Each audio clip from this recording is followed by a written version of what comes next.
पत्नी कैसी होनी चाहिए। अगर आप किसी भी इंसान से, किसी लड़के से खास तौर पर पूछेंगे और ऑब्वियसली वही अपनी पत्नी के बारे में सोचेगा कि मेरी पत्नी कैसी है, क्या उसमें वो सारे गुण हैं जो कि एक पत्नी में, एक आदर्श पत्नी में होने चाहिए, या जिस लड़की से मैं शादी करने वाला हूँ क्या उसमें वो सभी गुण हैं जो कि एक आदर्श पत्नी में, एक ऐसी पत्नी में जो कि आपको खुश रख सके, जिसके साथ आप अपने जीवन का जो आधा समय है, आधे से भी ज़्यादा समय है, उसको खुशी खुशी बिता पाएँ। क्या वो एक ऐसी लड़की है?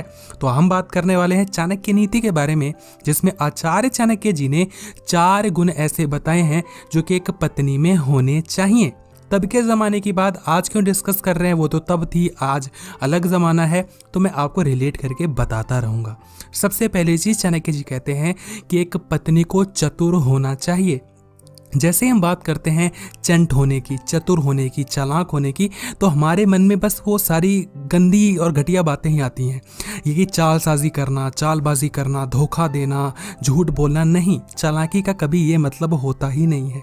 चालाक वो इंसान होता है जिसको अच्छे से रिएक्ट करना आता है, जिसको समय के साथ ढलना आता है, जिसको पता होता है कि अगर मेरे साथ ये चीज़ें हो रही हैं तो अब मुझे इस जगह पर ये काम एकदम उचित ढंग से करना चाहिए। तो एक पत्नी का बहुत ज़्यादा रोल होता है आपकी सक्सेस में, है ना। अगर आप मान लीजिए बहुत मेहनत कर रहे हैं लेकिन आपकी पत्नी किच किच पिच पिच कर रही है, लड़ाई झगड़े कर रही है, तो आप कभी अपने काम पे ध्यान दे ही नहीं पाएंगे। लेकिन गौर करिए कि अगर आप ऐसे हैं कि आप मेहनत करें लेकिन फिर भी आपको सफलता हाथ नहीं लग रही है, और घर पे एक ऐसी पत्नी है जो कि आपको मोटिवेट कर रही है कि कोई बात नहीं, एक दिन हम ज़रूर आगे बढ़ेंगे, कोई बात नहीं, बिल्कुल करो, तो मेहनत करते रहो, मैं तुम्हारे साथ हूँ, तो सोचो कितनी ज़्यादा पावर मिलती है, कितनी ज़्यादा मोटिवेशन मिलती है। कनेक्ट कर पा रहे हैं। तो चाणक्य जी यही कहते हैं कि पत्नी चतुर होनी चाहिए, चाहे कैसी भी सिचुएशन क्यों ना हो, उसको उस चीज़ से निकलना भी आना चाहिए और निकलने में मदद करनी भी आनी चाहिए। ऑब्वियसली आपकी बच्चों को संभालने आना चाहिए, आपके माँ बाप को संभालने आना चाहिए। ये सारी चीज़ें अगर कोई इंटेलिजेंट होगा, बुद्धिमान होगा, जिसको चाणक्य जी चतुर कहते हैं, तो ऑब्वियसली आपको बहुत ज़्यादा हेल्प मिल जाएगी। दूसरी चीज़ चाणक्य जी कहते हैं कि जो जिससे आप शादी करने वाले हैं, जो एक आदर्श पत्नी होती है, उसमें सत्यभाषी का गुण ज़रूर होता है। वो हमेशा सच बोलने वाली होनी चाहिए, वो कभी भी आपसे झूठ नहीं बोलनी चाहिए। अगर कोई लड़की आपसे ही झूठ बोलेगी, कोई औरत या कोई स्त्री आपसे ही झूठ बोलेगी, तो फिर आप समझ जाइए कि कितनी ज़्यादा मिसअंडरस्टैंडिंग्स क्रिएट हो जाएंगी।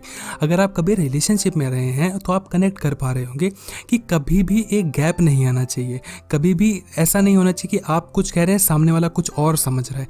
बातें होती रहनी चाहिए। अगर मिसअंडरस्टैंडिंग आ गई, आपने कुछ कहा, उसने कुछ और समझा, तो भड़काने वाले बहुत ज़्यादा लोग होते हैं, और औरतों को भड़काने के लिए लोग तैयार रहते हैं, उनकी लाइन लगी रहती है कि कब इन दोनों में भिड़ंत करवा दी जाए और अपनी एंट्री ले ली जाए। समझ रहे हैं? तो यही चाणक्य जी कहते हैं कि कभी भी ऐसी पत्नी को आप साथ ना दें, ऐसी पत्नी को चूज ना करें, ऐसी औरत के साथ शादी ना करें जो कि बहुत ज़्यादा झूठ बोलती है।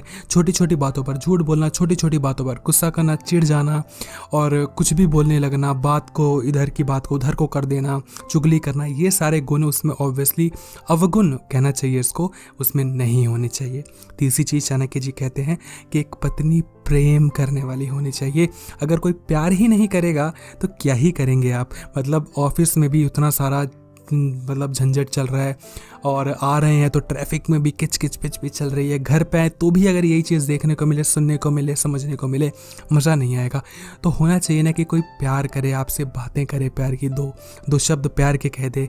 और अलग अलग प्यार होते हैं, शादी के बाद प्यार के मायने अलग अलग हो जाते हैं, वो सभी को कंसिडर करके चाणक्य जी बोलते हैं कि जो एक पत्नी है वो प्यार करने वाली होनी चाहिए, और सिर्फ वो आपसे ही प्यार करने वाली होनी चाहिए। चाणक्य जी इसको भी ऐड ज़रूर करते हैं। चौथी और आखिरी चीज़ चाणक्य जी कहते हैं, और ये एक्चुअल में मैं आखिरी में जानबूझ के बता रहा हूँ क्योंकि थोड़ा कंट्रोवर्शियल है।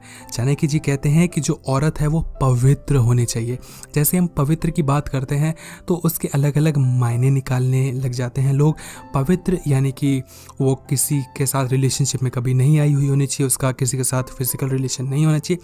वो सारी तमाम बातें हम नहीं कर सकते आज की दुनिया में, क्योंकि आजकल कोई ऐसा नहीं है जो ऐसा है उसको मौका नहीं मिला है, वो इसलिए ऐसा है, उसको मौका मिलेगा, वो भी ऐसा नहीं रहेगा। ठीक है, तो ठीक है, मैं यहाँ पर कोई बहसबाजी करने के लिए नहीं हूँ, बट कहने का मतलब ये है कि वो कहते हैं कि पवित्रता का लेना देना उनका इन चीज़ों से नहीं है। पवित्रता का लेना देना है मन से।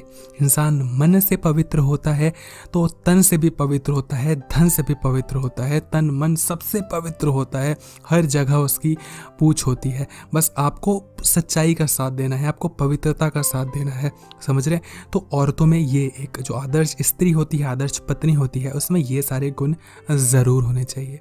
आप कमेंट सेक्शन में ज़रूर बताइएगा कि जिसको आप लाइक करते हैं, जिससे आप शादी करने वाले हैं, अगर आप शादीशुदा हैं तो उनमें क्या ये सारी चीज़ें हैं तो बहुत अच्छी बात है, नहीं है तो आप उसको धीरे धीरे टाइम के साथ ला सकते हैं। कुछ आप मेहनत करिए, कुछ वो मेहनत करेंगी, बात बन जाएगी। बात कैसी लगी लाइक ज़रूर करके बताइएगा वीडियो को, ऐसे ही मत चले जाइएगा।